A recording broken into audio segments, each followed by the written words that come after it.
કચ્છ અમદાવાદ શહેરમાં પણ રોગચાળો વકર્યો છે। શહેરમાં વરસાદના કારણે ઠેર ઠેર પાણી ભરાવાની સમસ્યાના કારણે મચ્છરોનો ઉપદ્રવ વધ્યો છે। શહેરમાં મચ્છરજન્ય અને પાણીજન્ય રોગના કેસમાં વધારો થયો છે।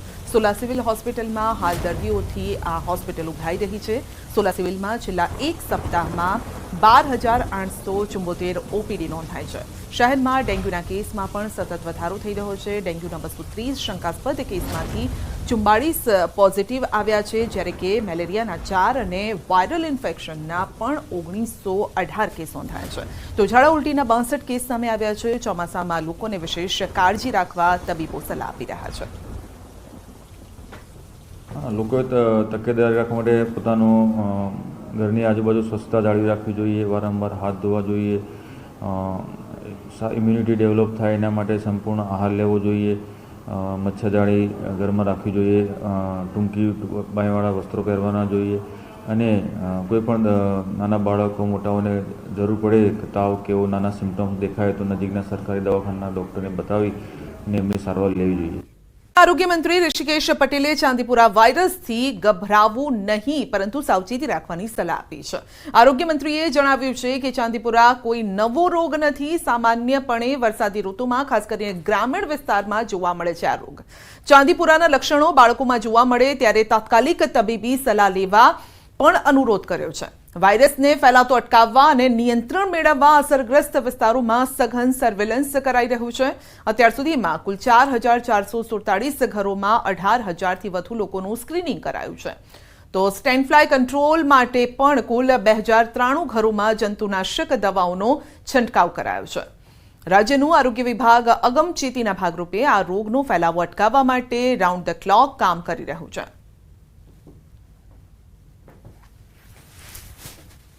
हमने यहाँ पर हमारे ज़िले में 50 टीमें बनाई है। 25 टीमें अभी भिलोड़ा और 25 टीमें मेघरज में कार्यरत है।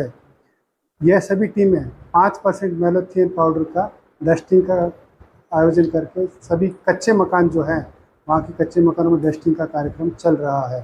5% मैलोथियन की डस्टिंग से सैंड फ्लाई मर सकती है, तो उसकी वजह से ये डस्टिंग का एक मास लेवल पर आयोजन किया गया है।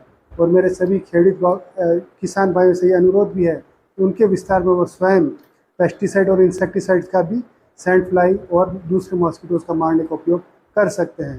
सभी बच्चों को पूरे कपड़े, लॉन्ग स्लीव्स के कपड़े, शर्ट पहनाने का, फुल पैंट्स पहनानी चाहिए, ताकि कोई मॉस्किटोज़ चाहे वो सैंड फ्लाई हो या एडिस इजिप्टी हो या कुलेक्स मॉस्किटो, तो वहाँ उन सभी विस्तारों में सघन सर्विलेंस की कामगिरी अभी चल रही है और डस्टिंग की भी कामगिरी चल रही है। हालમાં રાજ્યમાં આ રોગના કારણે મૃત્યુ થયા કે કેમ એ કહેવું જરા વહેલું કહેવાશે, પરંતુ પીડિયાટ્રિશિયનો માની રહ્યા છે કે આ લક્ષણો પ્રમાણે આ રોગ હોઈ શકે। આ વાયરસની ચકાસણી માટે આપણે નમૂનાઓને પૂના ખાતે મોકલ્યા છે। એનો પરિણામ આવેથી આપણને ખબર પડશે કે આ જે રોગ છે ચાંદીપુરમ છે કે બીજું। અત્યાર સુધીમાં 400થી વધુ ઘરોમાં અને 19,000 જેટલા લોકોનું આપણે સ્ક્રીનિંગ પર કરી ચૂક્યા છીએ। 2,000થી વધુ ઘરોમાં દવાઓનો છંટકાવ પણ જ્યાં આપણને આ કેસ મળ્યા ત્યાં આપણે કરી ચૂક્યા છીએ। આ રોગ ચેપી બિલકુલ નથી, ગભરાવાની જરૂર નથી, પણ સાવચેતી આપણે અચૂક રાખીએ એવી આપ સૌને મારી વિનંતી છે। તો રાજ્યમાં ચાંદીપુરા વાયરસનું નાના બાળકોમાં જોખમ વધ્યું છે। ચાંદીપુરા 9 મહિનાથી 14 વર્ષના બાળકોમાં થતો રોગ છે। મુખ્યત્વે મચ્છર અને માખીથી ફેલાય છે આ રોગ। ચાંદીપુરાના લક્ષણો તાવ, શરદી જેવા હોય છે, જેમાં કફ, શરદી, તાવ, માથું દુખવું જેવી ફરિયાદ રહે છે। સોલા સિવિલ હોસ્પિટલના પીડિયાટ્રિક વિભાગના તબીબ ડોક્ટર દીપ્તિબેન શાહ જણાવે છે કે આ વાયરસમાં ત્વરિત નિદાન અને સારવાર ખૂબ જ જરૂરી છે। યોગ્ય સારવાર ન મળે તો બાળકોને ખેંચ પણ આવતી હોય છે, જેથી તકેદારીના ભાગરૂપે સતત હાથ ધોતા રહેવું, ખોરાક અને પાણી ઢાંકીને રાખવા, ખાદ્ય પદાર્થોને ધોઈને જ ઉપયોગ કરવો જોઈએ। દરેક વાયરસ છે એ કોઈક વાહક થ્રુ ફેલાતો હોય છે। તો આ ચાંદીપુરા વાયરસ છે એના વાહકોમાં મોસ્કિટો છે, સેન્ડ ફ્લાય છે એટલે માખી મચ્છરથી ફેલાતો હોય છે અને એ એમાંથી બાળકોમાં આમાં વાયરસને ટ્રાન્સફર કરતા હોય છે। સૌપ્રથમ તો ચોખ્ખાઈ જે આપણે કહીએ hygiene, so hand hygiene is must. હાથ ધોવા, વારંવાર હાથ ધોવા, જે આપણે બધા કોરોના વખતે ખૂબ સારું શીખી ગયા છીએ, પણ દરેક વખતે બહારથી આવ્યા પછી જમતા પહેલાં કુદરતી હાજતે ગયા પછી સ્કૂલની અંદર પણ બાળકોએ હાથ ફ્રિકવન્ટલી ધોવાનું કરવું જોઈએ, અને પાણીના વાસણો છે કે જમવાના ખોરાક જે છે, રાંધેલો ખોરાક, એ બધું જ ઢાંકીને રાખવું જોઈએ. આ સિઝનમાં શાકભાજી, ફળો કે અન્ય કોઈ પણ ખાદ્ય સામગ્રી જે ધોઈ શકાતી હોય એને ધોઈ સાફ કરીને જ કન્ઝ્યુમ કરવી જોઈએ. આ નાના બચ્ચાઓમાં 9 મહિનાથી 14 વર્ષના બાળકોમાં થતો રોગ છે, અને જેના સિમ્ટમ્સ છે એ જે સામાન્ય વાયરલ ઇન્ફેક્શનના હોય છે, જેવા કે કફ, કોલ્ડ અને ફીવર અને હેડેક, એ પ્રકારના જ હોય છે કે જેથી આસાનીથી ચૂકી જવાય એવા સિમ્ટમ્સ છે. પણ આવા જ્યારે પણ સિમ્ટમ્સ જણાય ત્યારે પેરેન્ટ્સે ડૉક્ટરને કન્સલ્ટ કરવું જોઈએ, બાળકોને ડૉક્ટર પાસે લઈ જવા જોઈએ, જે આગળ જતાં એની તપાસ અને સારવાર કરી શકે છે. એના લક્ષણોમાં શરદી, ખાંસી, ઇન્ફ્લુએન્ઝા લાઇક ઇલનેસ, એટલે જે આપણને મોટાભાગના શરદી અને ફ્લૂના ઇન્ફેક્શનથી જે થતું હોય છે એ પ્રકારનું હોય છે, પરંતુ આ બાળકોમાં ઘણીવાર પુષ્કળ પ્રમાણમાં હેડેક જોવા મળતો હોય છે, કે સિવિયર, જે નાના બાળકોને માથાનો દુખાવો ન જોવા મળતો હોય પરંતુ આ રોગમાં વધારે જોવા મળતો હોય છે, અને આગળ જતાં જો સારવાર ન થાય તો બાળકને ખેંચ પણ આવી શકે છે હોસ્પિટલ સુધી પહોંચતા પહેલાં. સાબરકાંઠામાં શંકાસ્પદ ચાંદીપુરા વાયરસનો કહેર વકરી રહ્યો છે. શંકાસ્પદ ચાંદીપુરા વાયરસથી વધુ એકનું મોત થયું છે. તો ચાંદીપુરા વાયરસના લક્ષણો ધરાવતા બાળકનું મોત થયું છે. મેઘરજના ઢેકવા ગામમાં 3 વર્ષીય બાળકનું મોત થયું છે. તાજેતરમાં સિવિલના PICU વોર્ડમાં વેન્ટિલેટર પર દાખલ હતું આ બાળક, અને હિંમતનગર સિવિલમાં શંકાસ્પદ ચાંદીપુરાના કુલ 8 કેસ નોંધાયા છે. શંકાસ્પદ ચાંદીપુરા વાયરસથી અત્યાર સુધી 6 બાળકોના મોત થયા છે, અને હિંમતનગર સિવિલમાં કુલ 2 બાળકો સારવાર હેઠળ છે. રાજ્યમાં કુલ 12 શંકાસ્પદ ચાંદીપુરા વાયરસના કેસ નોંધાયા છે.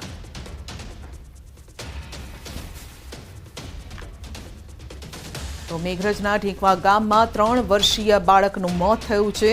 ચાંદીપુરા વાયરસના લક્ષણો ધરાવતા બાળકનું મોત થયું છે. વાત કરીશું લાલ ઘુમ શાકભાજીની.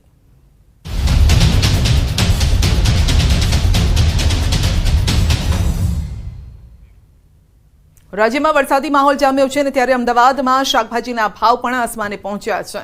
અમારા સંવાદદાતાએ શહેરના પાલડી વિસ્તારમાં આવેલા શાક માર્કેટની મુલાકાત લઈ વેપારીઓ સાથે વાતચીત કરી. ટામેટાએ 100 રૂપિયા કિલો પહોંચી ગયા છે, અને આ સાથે જ ભીંડા, ગવાર, ફુલાવર, તુરિયા સહિતના શાકભાજી મોંઘા થયા છે, જેથી ગૃહિણીઓનું બજેટ ખોરવાયું છે. જોકે રીંગણ, દૂધી, કોબીજ, બટાકા અને ડુંગળીના ભાવ પ્રમાણમાં સસ્તા છે. શાકભાજીના વેપારીઓએ જણાવ્યું છે કે વરસાદી માહોલના કારણે ટ્રાન્સપોર્ટેશનમાં પણ સમસ્યા થાય છે, જેના કારણે શાકભાજીના ભાવને અસર પહોંચી છે.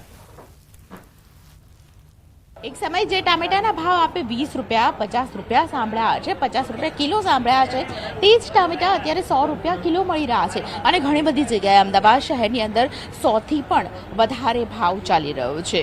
અત્યારે હું અમદાવાદના પાલડી વિસ્તારમાં છું, અને પાલડી વિસ્તારની અંદર ટામેટાનો જે માલ આવ્યો છે તે સારો છે, પરંતુ ખાસ કરીને માલ ઓછો હોવાનું કારણ છે તે વેપારીઓના મતે શું છે તેમની પાસેથી જાણીશું. ટામેટા 100 રૂપિયા કિલો વધી ગયા, સાથે શાકભાજીના પણ ઘણા બધા ભાવ વધી ગયા છે. આખરે કારણ શું છે? વરસાદને કારણે. વરસાદ ના આવે એના હિસાબે બહારગામથી માલ આવતા હોય, ગાડીઓ ટાઈમથી ના આવે, બગાડ નીકળે અંદરથી, એના હિસાબે મોંઘું થાય. અને દર વર્ષે આ પ્રકારની હાલત હોય છે? આ ટાઈમે દર વર્ષે ભાવ વધારો થાય છે, 20-40% થાય. ચોમાસામાં ગૃહિણીઓનું બજેટ ખોરવાઈ શકે છે. શાકભાજીના ભાવ આસમાને છે, સિંગતેલના ભાવ પણ વધ્યા છે. સૌરાષ્ટ્રમાં સિંગતેલમાં 3 દિવસમાં 50 રૂપિયાનો વધારો થયો છે. મગફળીનું સારું વાવેતર છતાં પણ સિંગતેલના ભાવ વધ્યા છે. મગફળીનું ગત વર્ષે ગુજરાતમાં 46.42 લાખ ટનનું બમ્પર ઉત્પાદન નોંધાયું હતું, અને આમ છતાં પણ સૌરાષ્ટ્રમાં સિંગતેલના ભાવમાં ₹50નો વધારો થયો છે.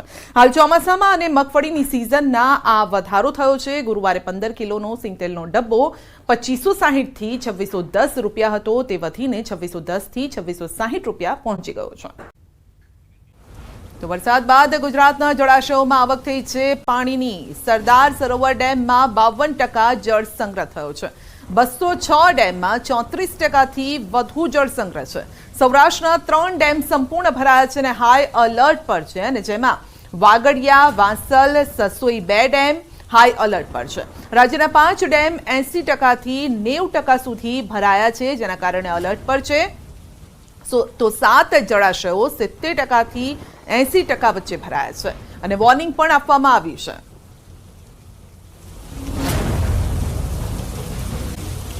ગીર સોમનાથના ઉનામાં પણ મેઘરાજાનું આગમન. છેલ્લા કેટલાક દિવસોથી લોકો અસહ્ય ગરમીથી અકળાઈ રહ્યા હતા અને સવારે મેઘ સવારી આવી પહોંચી લોકોને ગરમીથી રાહત મળી છે. મેઘરાજાની ધમાકેદાર એન્ટ્રી થઈ છે. ઉના ગીર ગઢડા પંથકમાં લોકો વધુ વરસાદની આશા રાખીને બેઠા છે. દ્વારકામાં મેઘરાજાની તોફાની બેટિંગ. મોટા આસોટા ગામમાં ભારે વરસાદ વરસ્યો છે. માત્ર 3 કલાકમાં 5.5 ઇંચ વરસાદનો દાવો છે. સ્થાનિકોએ 5.5 ઇંચ વરસાદ પડ્યાનો દાવો કર્યો છે, કારણ કે નદીઓ છલકાઈ ગઈ છે, તળાવો છલોછલ થઈ ગયા છે અને રસ્તા પરથી પાણી વહેતા થયા છે.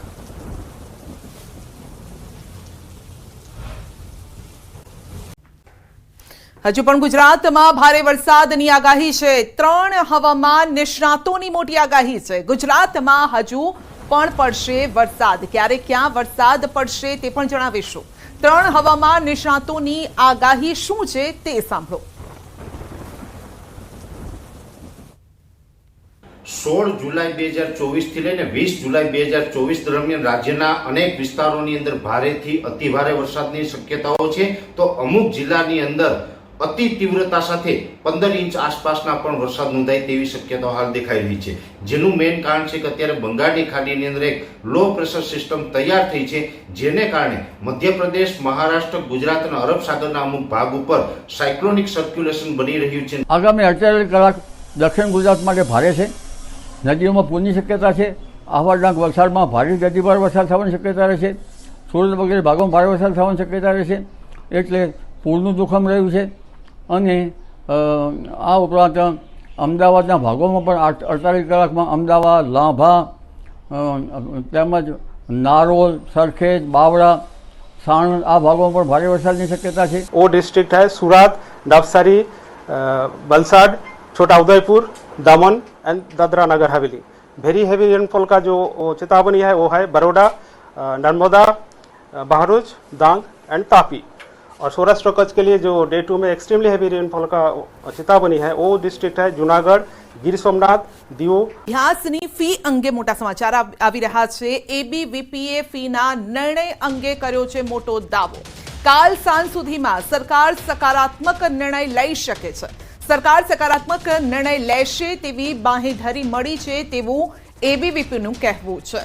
તો જીએમઈઆરએસના તોતિંગ ફી વધારા મામલે સરકાર લઈ શકે છે મહત્વનો નિર્ણય. એબીવીપીના આગેવાનોએ કરી ફી વધારો જે છે પાછો ખેંચવા સરકારને રજૂઆત કરી હતી અને જે અંગે હવે આવતીકાલ સાંજ સુધીમાં નિર્ણય આવી શકે છે.